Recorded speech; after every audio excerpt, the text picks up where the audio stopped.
Do you think of this world as a dark place?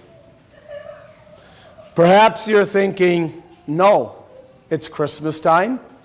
If you go through Old Town, there's lights up everywhere. You probably have lights up around your house or certainly on your Christmas tree. There's parties that we go to where everyone's happy. There's joyful Christmas music playing. So maybe you're tempted to think this world isn't a dark place, but then you stop to think over the past year and you think of all of the school shootings, deaths by drunk drivers, all of the problems that drug abuse causes. You think of the abuse and neglect of children. You think of selfishness you've seen. And you say, well, maybe this world has its flaws, but it's not pitch black dark. Well, God's prophet Isaiah would disagree with you if you think that way. He would say rather that this world is in deep darkness. Judah, the land where God's Old Testament people of Isaiah's time lived, their world was a dark place like our world. Throughout the book, we're told that they were constantly fighting with their neighbors and with one another. There was constant substance abuse. There was sexual immorality. There were plenty of rich people, but the poor were being neglected. Widows and orphans were not taken care of. People were leaving God for the occult. The more things change, the more they stay the same, right? We can say the same of our world. We see violence happening around us. We see the breakdown of the family. We see an anything goes sexuality.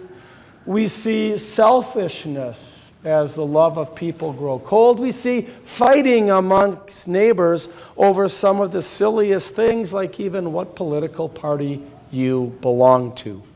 So maybe you're thinking, well, we have problems in this world, but it's not that bad. Well, with the words Isaiah uses here, he completely skewers that line of thinking. If you look again at verse 2, what does he say? We're walking in darkness. But then he goes a step further. He calls it deep darkness. Those of you old enough to remember the King James Version might remember that phrase, deep darkness, as the shadow of death. Remember Psalm 23? Yea, though I walk through the valley of the shadow of death. For those of us thinking, well, sure, we have problems in this world, but it's not that dark of a place, Isaiah would say, are you dying? And the answer is yes. The shadow of death, death casts its shadow over everyone. That's the reality. Just think of it. If you're sitting down for Christmas dinner, one person at that table is going to see everybody else put in the ground. That's reality. And it gets even worse. It says we're walking around in this darkness. We weren't forced into this darkness. We're okay strolling around in this kind of darkness.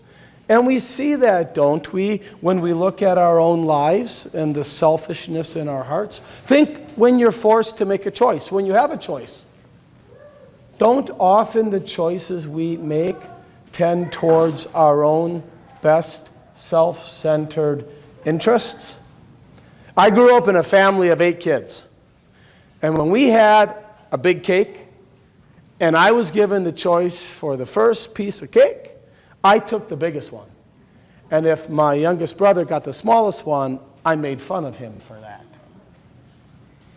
What about when somebody wrongs you? What's one of the reactions you and I tend to have, right? We want to get back at them.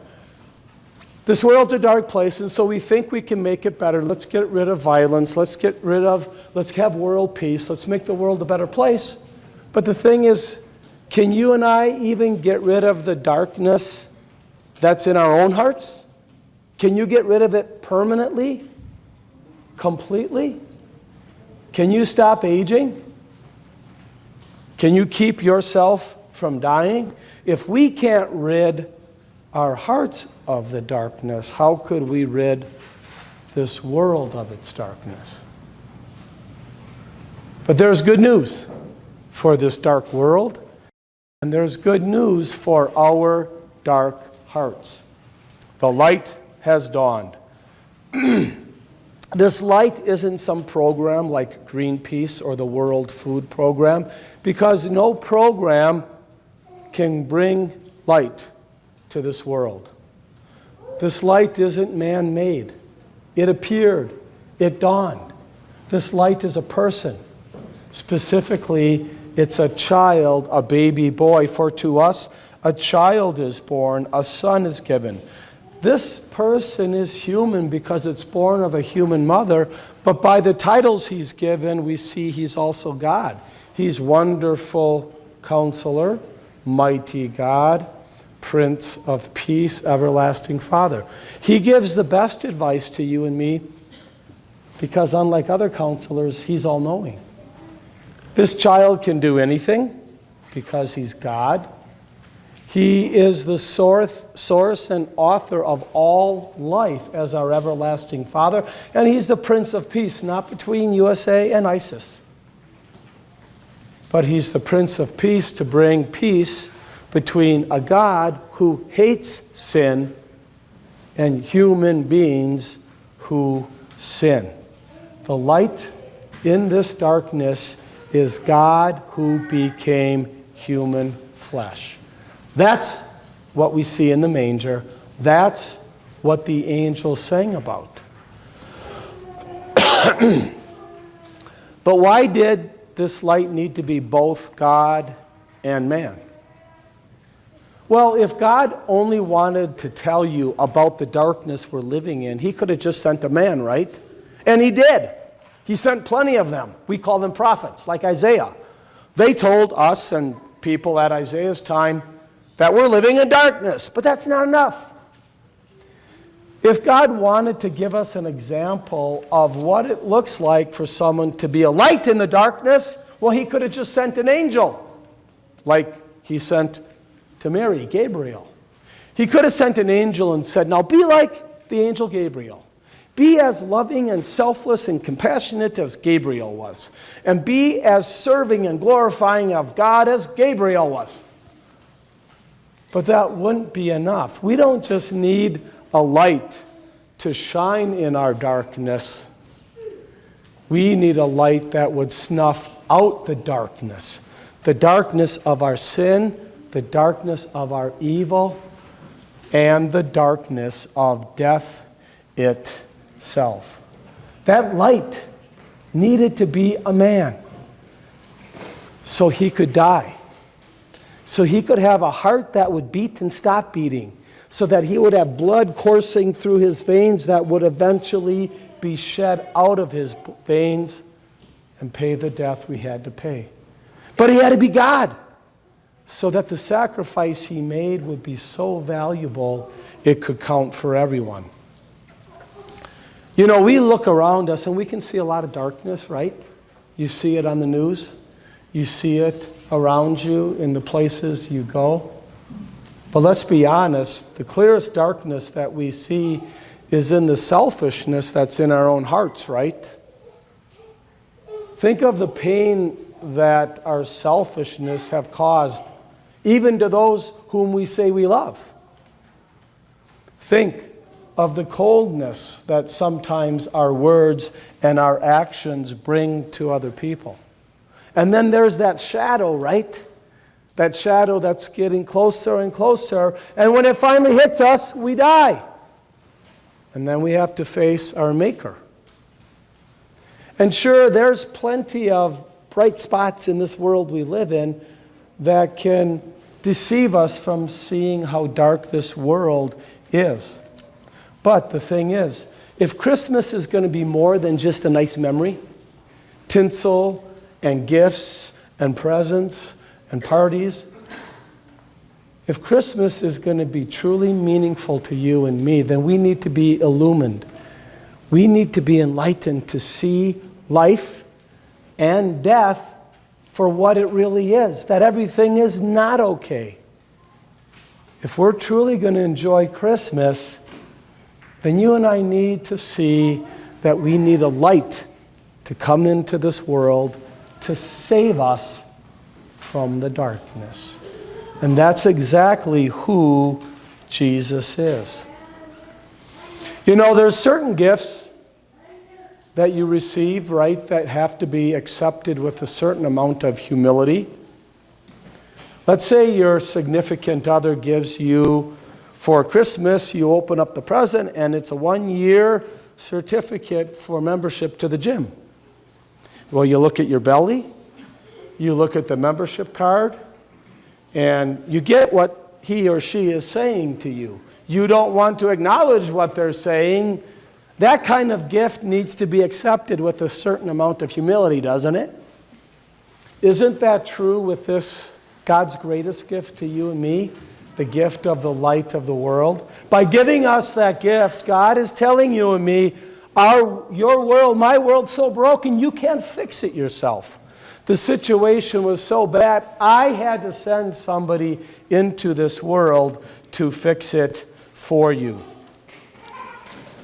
This gift has to be received with a certain amount of humility too. And that's our prayer this Christmas Eve, that the Holy Spirit would give us the humility to receive the gift of Jesus, the light of the world, with humility.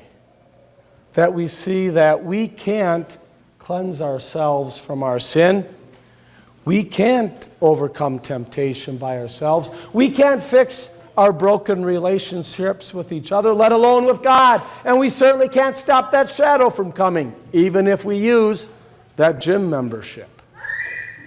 We need Jesus in our lives because he can do all of that for us. And that's the encouragement that Isaiah leaves us with for this Christmas. There's going to be no end to the peace that he brings, for the zeal of the Lord will accomplish this. Jesus' zeal to bring you out of the darkness into the light is so great that he says there's no end to the peace you're going to have with him. Remember, that baby born in the manger is a human being like you and me. And so he experienced and felt everything you and I experience and feel. He felt pain. He understood what loneliness is like.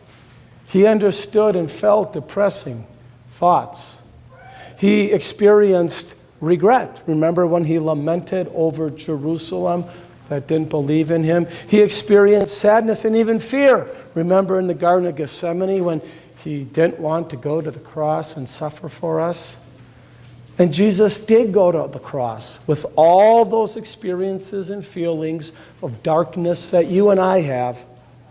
And as he hung on the cross, that light was snuffed out. But then 3 days later, that light burst forth from the empty tomb. And now that light has burst into your life and into my life. The light of Christ shows you that the stinger of death, sin, has been pulled out of death. So now with Jesus, death can just fly around you like a bee and scare you, but it can't hurt you anymore. Jesus, the light of life, shows you now that with Jesus, God isn't angry with you anymore over your sin. You're at peace with him. The light of Christ shows you now that doesn't matter what your situation in life is, you're never alone. He's always with you. It shows you that even though you think depression and depressing thoughts are so bad and there's no hope, the light of Christ shows you there's always hope. Because if you have him, you're going to heaven. And if you're going to heaven, then what's the worst that can happen to you? Nothing.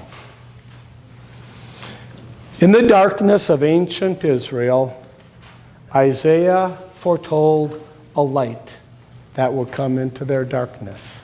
And then on that first Christmas, the angels spoke about that light that was here. And today, God speaks to you and me and reminds you that that same light is here for your darkness as well. Amen.